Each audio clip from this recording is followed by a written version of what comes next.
Hi, and welcome to episode 5 of Neighbors to Know. We have a really exciting episode today. We actually have hit kind of a few milestones. We have a live studio audience today, which is exciting. You can clap if you want. Oh, there we go. We are kind of blitzed up today because it is the annual awards for Bedford TV, and Neighbors to Know has been nominated for an award for Bedford TV. So I'm very excited to share that, and I want to thank all of you that have been watching and supporting us, all the guests that I've had. I'm very excited. So today we're kind of kicking it up a notch, I guess, with location, because our Neighbors to Know had been from Bedford, and my grandioso plan was to expand that into neighbors that were outside of Bedford. So my guest today is not only outside of Bedford, she's also outside of Massachusetts. And before I introduce her, I wanted to share the story of how I met this dynamic person. In a few prior episodes of Neighbors to Know, I'd mentioned about things that I had gone through that were difficult, and I felt like I was being cryptic about what that meant. I'm not writing an autobiography of who I am, but it's led me to meet the person that we're going to be talking to today. So here's my story. So about a year and a half ago, I had a headache, which many people do, and kind of tend to shrug it off. It was weird because it was distinctly around the side of my head, and it was moving down over a couple of days. So it was a Friday, and I didn't want to go into the weekend still having a headache. I thought maybe it was an ear infection or something, and I figured I'd just call the doctor. They'd give me an antibiotic, I'd be on my way, and whatever.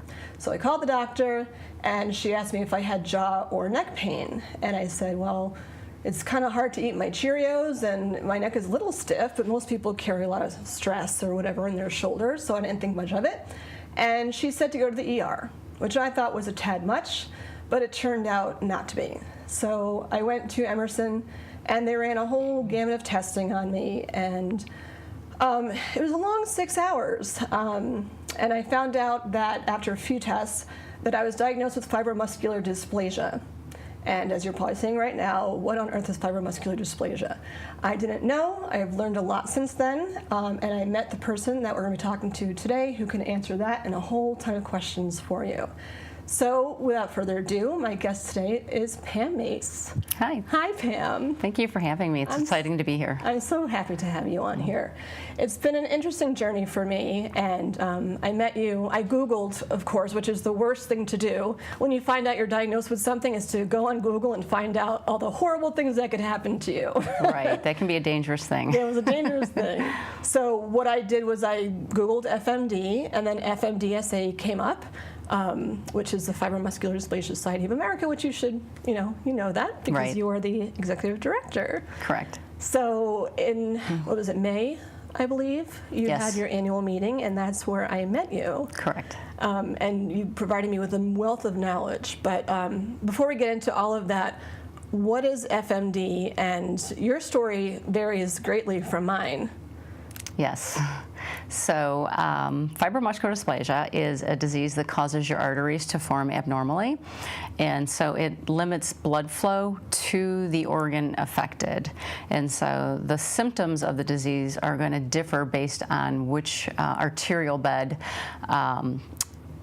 what arterial bed is going to the organ that's affected. So if it's your kidneys, someone may have high blood pressure.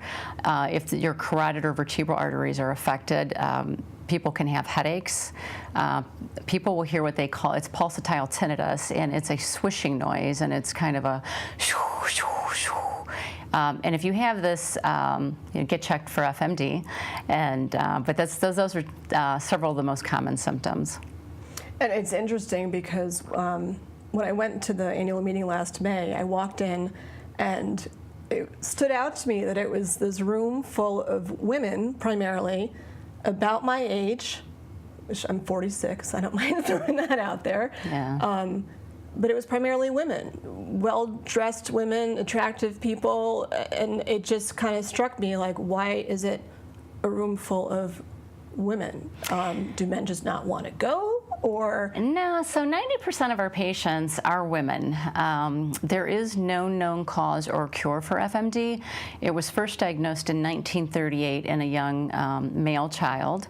Interesting. But 90% of the patients are women. There is a lot of research happening today. I shouldn't say a lot. There's more than there ever was.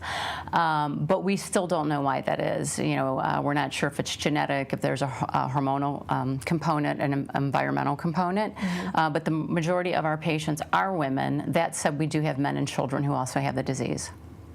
So your story is a bit more pronounced than mine was. You went through hell and back, for lack of a better term, and it was quite a while ago for you. Yeah, 18 years ago, and I'm doing great. The first 2 years were the hardest. Back then, there was really a lot less known about the disease than there is even now. But I used to be a runner, former emergency room nurse. I gave up my career to run the Fibromuscular Dysplasia Society of America. But I woke up one morning after working in the ER, had a little bit of a headache, and I decided to go running. And when I came back, my pupils were unequal. And as an ER nurse, I panicked for a few seconds and moved away from the mirror and thought, okay, wait a minute, what could this be? And I'm like, stroke, there's no way. Aneurysm, there's no way. How old were you? 37. And so I thought, brain tumor. And there's no way still. And so my headache was getting worse, just like you. My head became tender to touch on one side of the head, and it was odd that why is this just specifically right here? And then I started feeling very anxious, and one of the things that I did was delay getting to the emergency room because I felt stupid. I felt there's just no way that anything serious could be happening to me. And so I did go to the emergency room hours later. This started at about 7 a.m. I think I presented at about 5 p.m. So my advice to people is if you have symptoms, your body, go to the emergency room. That's what they're there for. And while I was in the ER, I started experiencing tightness in my head. And it just like somebody was taking a screwdriver back and forth. And so this just increased my anxiety, and I kept going up to the triage window, and I'm like, listen, my pupils are unequal, I'm a nurse. And then as I was standing there, the left side of my face went numb. Oh. And I panicked, the nurse panicked, and they took me in the back, and my blood pressure was 210/130. Wow. And it just felt like my life at that point was spiraling out of control because I was so healthy. And I exercised, a big advocate of running. And so I ended up over a 3-day period dissecting 3 of the 4 arteries that supply blood flow to my brain. So I dissected both carotids and then my left vertebral in the back of my neck.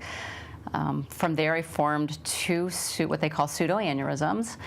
And the first 2 years were rough. I had episodes where I'd pass out, I'd lose my vision. And so ultimately, I ended up having stents placed in my carotid arteries. And ever since then, I've been fine. It's about finding, the right team of doctors, and, patients will do very well. Yeah, I heard a lot of intrigue by doctors that I had gone to before I finally ended up at the FMD research clinic at MGH. Saying that they've read about it in books and they haven't actually had a patient who's had it before. So how rare is it to have this as a woman or for anyone? First, that's a very scary thing to hear from any physician. Well, yeah, it's interesting hearing. Someone told me it's interesting hearing it be referred to as being like not an anomaly, but the percentage is like 0.2% of women or just people in general? I can't recall. We really don't have a percentage right now, and we have a lot of patients contacting us. When FMDSA was first organized, collectively patients were on the support group, and we identified the lack of knowledge that physicians had about the disease. Each of us was being treated very differently. And our symptoms, so different medications, different imaging. And so we wanted at least a website, somewhere where we could at least start putting up basic articles and stuff. And the diagnosis rate just continued to grow with everything that we did.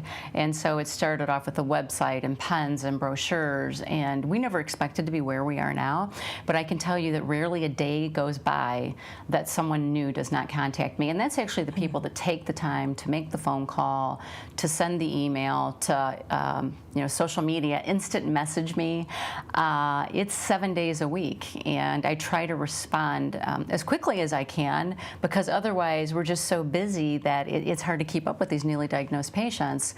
And for anyone who's interested in learning more about the disease, there was an article published in 2009 out of the Wall Street Journal, The Rare Disease That Isn't, estimating that 5% of Americans have this disease. Really? Yes. Wow. Yeah.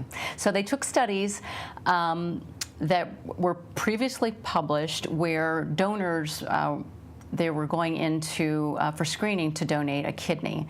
And there's several studies, and the statistics are in this article. I think one was 3.8%, another one was over 4%. They ended up having underlying fibromuscular dysplasia, and they didn't know it. Mm-hmm. So there's this group of patients out there that are asymptomatic, that have no idea that they have the disease, and then there's people like you and I that will go on to have more advanced symptoms, to have dissections, have aneurysms, and so we don't know why that is yet. There was a study just published a couple years ago called the CORAL trial, and if you had high blood pressure, if you had FMD, you did not qualify to participate. And at the end of the study, 5.8% of those patients had fibromuscular dysplasia. Wow. So. The blood pressure thing is interesting because I didn't have high blood pressure before. I mean, it wasn't. The irony of me interviewing today was I had gotten my CAT scan done to confirm my diagnosis but the same day of the Bedford TV Awards from last year. So it's very ironic timing that you happened to be in Boston this weekend, right, and it was just this day. So it's kind of everything coming together. But yeah, so they did find it in my carotids. I found out after the awards dinner that I had it in my renal too. But again, like no symptoms. I didn't, how would I know that I didn't have pain? There was nothing at all. I haven't had pain since then. And if I have, the headaches are sporadic, but it's hard to tell because a lot of people, including, not just including, but there are a lot of women that I know that have migraines, and I don't think I've ever had a migraine. It's not like the shooting, like lightning that people talk about. It's not that kind of headache. It's something, I don't know. It's just, it's not like a stress headache. Right. So each one of us is very different. Yeah. And it's going to depend. The majority of the patients are going to have, or more than half, have the disease in more than one arterial bed. And up until the last decade, with the research that's been happening, it was really thought to be a renal disease. And one of the first conferences that I attended was a stroke conference, and a lot of the physicians wanted to know why I was there. And because people look at you and think, like, you're a runner, you're in good shape, you're put together, like. I would never, anyone walking by would never guess that you went through this whole story. Yeah, and that's an issue for a lot of women that present to the emergency room. Their symptoms are dismissed. Mm-hmm. And so, you just, I think a good ER physician, a good nurse, you know to listen to your patients. And I always tell my patients that you know your body. And somebody comes in and tells me that, this is the worst headache of their life, you believe them, and, you work them up. And, so aside from being obviously proactive, that you switched from being a nurse in the ER and now taking this on as being the powerhouse behind finding all the research and uniting doctors, and this has gone international for you to pull together help for people all over the world. Yes. You were talking about Australia and Belgium. Actually, so I'm just, I'm in town because I'm attending a leadership conference course. You're in Harvard, you can say that. She's going to Harvard. Yes, I've always wanted to say I went to Harvard, so now I can say that. You got a free candle. But, I'm always advocating for patients in other countries, and here in the United States, our doctors seem, a lot of patients will, they still say that, the doctor doesn't get it and doesn't understand it, but we're way advanced than a lot of other countries.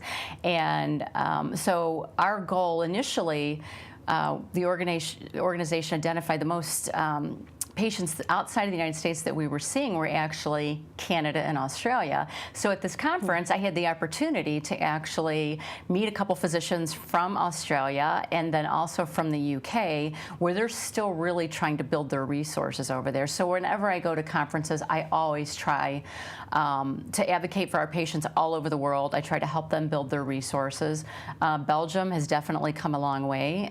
We had an international meeting there this year, and we have a consensus paper coming out hopefully next month, where Europe and the U.S. Collaborated, and the article it's over 50 pages long. Oh, wow. And so it's going to be really good, and we're excited about it. And the collaborations that are happening around the world now are just helping us advance the research, and it's moving faster than if we were just doing it alone. So I'm really excited about that. And as someone who has found out about this, I mean, I think I'm in decent shape and take care of myself, and this was just kind of a 1-2, like, well, I just had a headache. What do you. But looking at life as a whole, at least for me, like the hardest thing actually for me to hear was about jet skiing. Yeah. That when I went to see my doctor at MGH, I said, well, what does this mean for me that I can't, do I just live in a bubble for the rest of my life? What's going to happen? Am I going to have a stroke tomorrow? Whatever. But then I realized that you have all these thoughts going through your head of what could happen. And for anyone that's out there, I mean, I know this sounds a bit extreme, but like, we just saw an accident on the way home from, Boston today. And then you realize that it doesn't need to define who you are. It's just, I have this thing, and it is what it is. There's nothing I could really do about it other than, keep on top of things. There's no, there's things you can do to control your blood pressure. I've made dietary changes. So people will compliment on, like, you lost weight, and I'm like, for a health reason, it's great, but also, as a kind of bigger picture. And I'll be honest, like, I did yoga, I did Zumba before, and, I got to a point where I'm like, I don't even know what I can do. And that's what the FMDSA is so great for, and that you're not the only person that's out there, as rare as it is, and, what can you do? And you just have a very calming way that when you talked to me for almost an hour before my last CT scan, and made me feel less scared about what's going on. And then, you wake up and I'm like, it's snowing outside, and people are groaning about it. But I'm like, you know what? It's a new day, and it's snowing outside, and you have to take it for what it is. And I feel like everyone's got something, and it's like fantastic that you've just taken this on to support everybody. Because it's a big question mark as to what is all of this, and as you're going through, you're making the question mark smaller by having some answers, because that's the biggest thing, is people just want answers, and it's hard to do that when it's something that it's so rare. But for you, I mean, lifestyle-wise, how has it changed, or has it changed, your everyday life, other than now that you're traveling all over the place, obviously, informing people about this. But, I mean, just little things about what you do. Has it restricted what you can do? It did. It's about finding your new normal. And so I used to scuba dive and skydive and golf. I grew up with 5 brothers. When I was young, either I held my own or I got beat up. I can run really fast. I can throw a football. But it was about finding your new normal. And the biggest thing that was hard for me was not being able to run. And I ran every day. And I was obsessed with running. There were days I'd run twice. And I really felt like I lost my identity. And my husband said to me, Pam, the older we get anyways, we wouldn't be doing these things. We would stop doing these fine things and find other things to do. And I'm like, you know what, he's right. And that was very profound for me. And now I've taken it to the other extreme. I kind of use it to be lazy. So, I did those things when I was younger, and I'm fine with it. I'm happy. I still run. I quit for a long time, but I'll do a 5K. I don't do a marathon. Did you do the Cleveland Marathon last year? Did you run or did you help? I don't. Last year I helped. So typically I'll sign up to run, and if we don't have enough help at our water station, then I'll end up over at the water station. But I ran it, yes.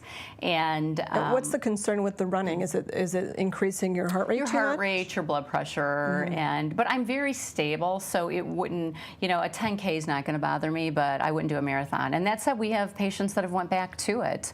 So so, you know, each of us is different. Our restrictions are going to be different.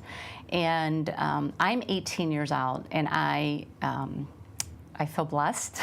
I'm not going to get teary-eyed. It's funny looking at you. I tend to make people cry, and I don't mean to. You don't. But it's sitting here. I've never been interviewed by a patient before, and so we completely understand. I'm not a patient. I'm a person that just happens to have this thing. Right. You know? Exactly. And that's just it. And we are people. And so, but it's, you know, we have a bond, and we have a bond that, you know, when we met and what we share and what we go through. And so that's a different experience with this interview. And so when I'm looking in your eyes, I know that you know what I'm feeling.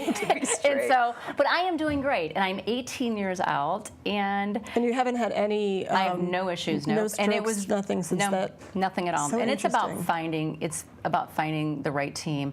And I have never talked to one patient in the 18 years that had the diagnosis that went on to die or have a massive stroke, not one. Really? So it's about, and when you hear these stories, the people that have not done well, those were the ones who were diagnosed by their event, kind of like I was diagnosed by my event, and then their event was just more catastrophic.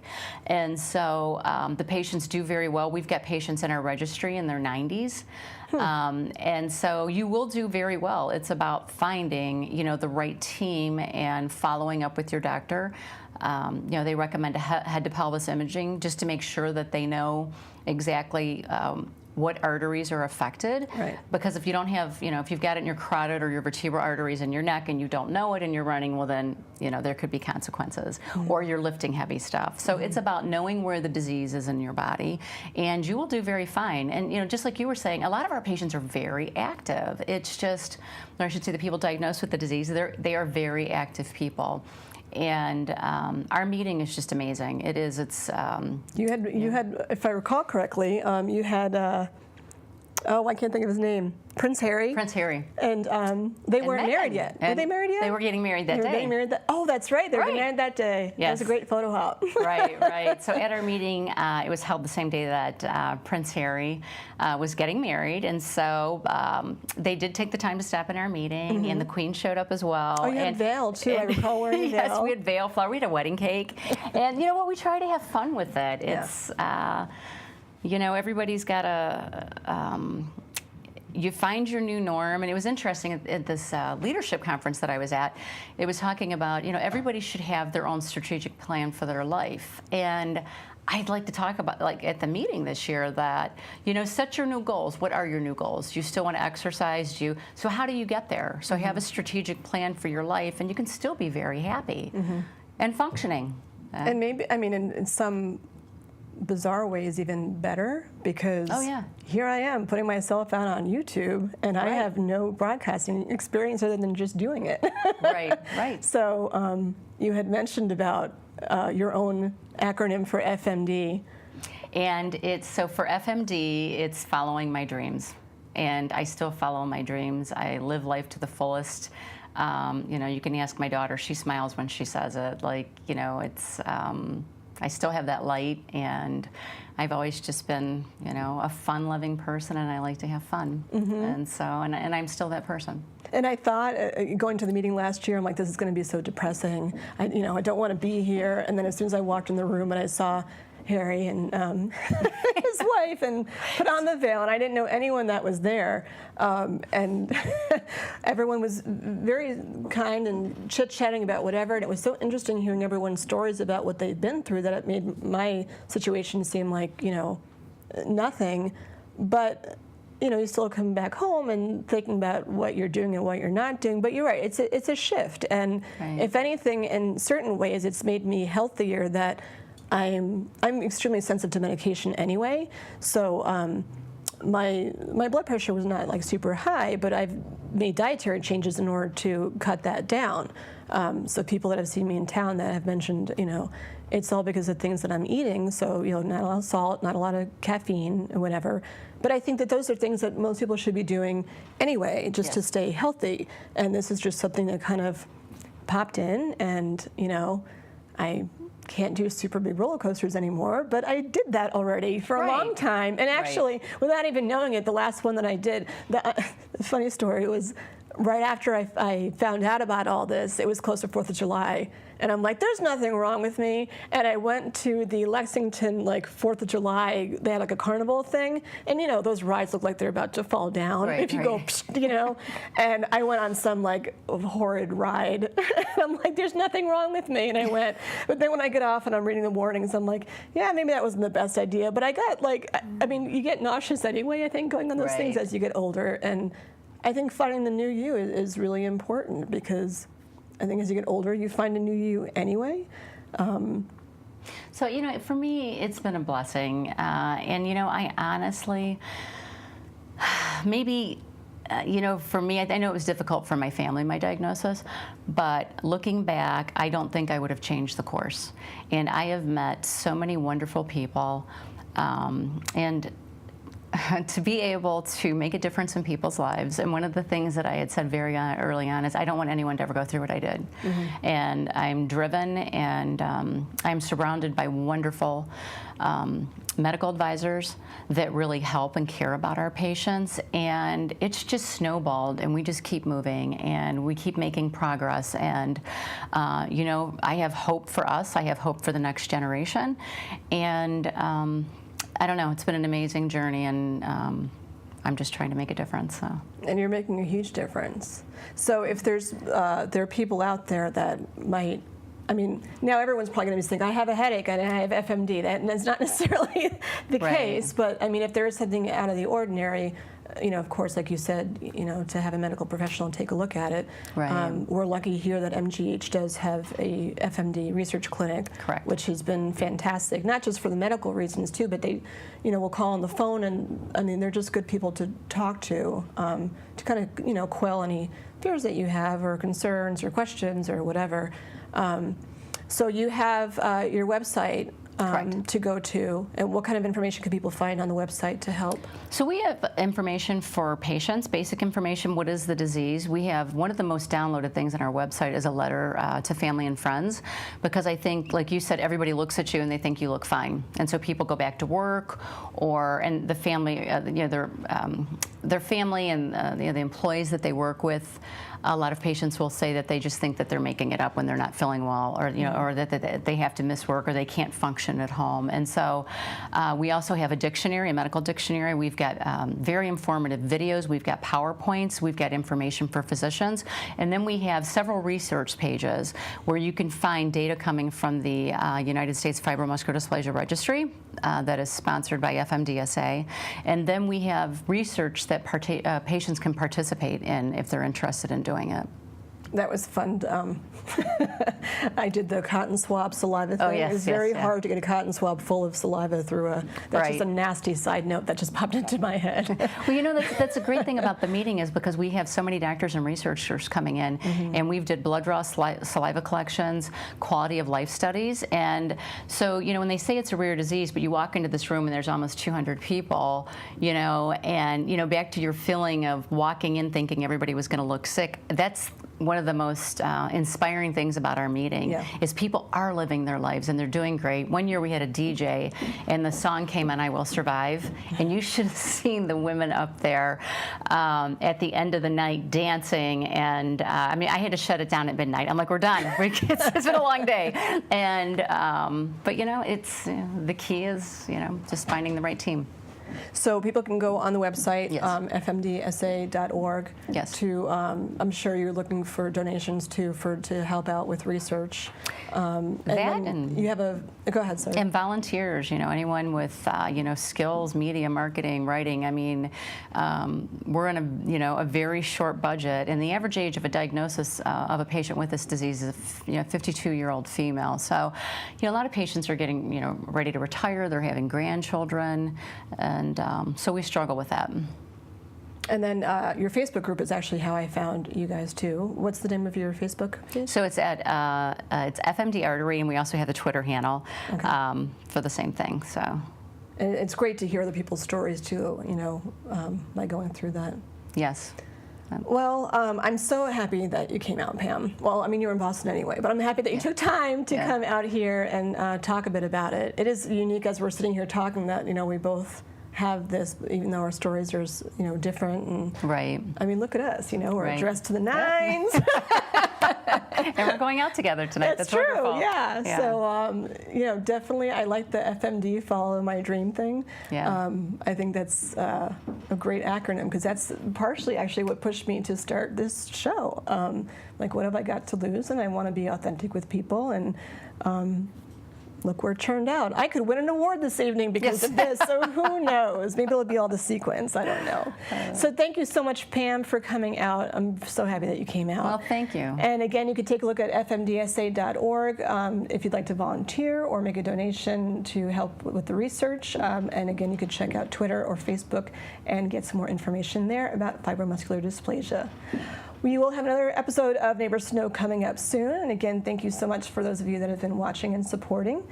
So we'll see you in a couple of weeks for our next episode. Bye-bye. Hi, my name is Pam Mace, and I'm the Executive Director of the Fibromuscular Dysplasia Society of America, or FMDSA. I know being diagnosed with fibromuscular dysplasia can be very scary, as I myself was diagnosed with the disease many years ago. There is so much to learn and understand about the disease. Maybe I can help by sharing what I know. Fibromuscular dysplasia, also known as FMD, is a disease that causes one or more arteries in the body to have abnormal cell development in the artery wall. As a result, areas of beading, narrowing, aneurysms, or dissections may occur. FMD can appear in any artery in the body, but it's most commonly found in the renal, carotid, and vertebral arteries. In over half of the people diagnosed with FMD, there will be evidence of the disease in more than one artery. There are two types of FMD. The most common type is called multifocal FMD. The artery has the appearance of a string of beads upon imaging. The second, less common type is focal FMD. It has the appearance of a tubular narrowing. Focal FMD is more commonly diagnosed in children. 90% of the patients with FMD will have multifocal FMD with the appearance of a string of beads upon imaging. Some patients may be diagnosed with both types of FMD. The signs and symptoms of FMD will depend on the affected arteries and severity of the disease. The most common signs and symptoms include high blood pressure, headaches, pulsatile tinnitus or the swishing noise in your ear. FMD can also present with very serious complications. 1 in 5 patients will have an aneurysm and 1 in 4 will suffer a dissection. Studies have shown that some women who were healthy but have a sudden tearing of a coronary artery, also called spontaneous coronary artery dissection or SCAD, may have undiagnosed FMD. SCAD was thought to be a separate condition from FMD, but we are starting to understand that many people have FMD as the main reason for their coronary artery tear. It's important to note, however, that the majority of patients who have FMD will never have SCAD. The cause of FMD is not yet known. FMD is far more commonly seen in women than men, resulting in the theory that hormones may play an important role in disease development. It's possible that many factors contribute to the development of FMD. This area requires further research. FMD affects women far more commonly than men, although men and children are also affected. Children present differently than adults and are less likely to have carotid artery involvement.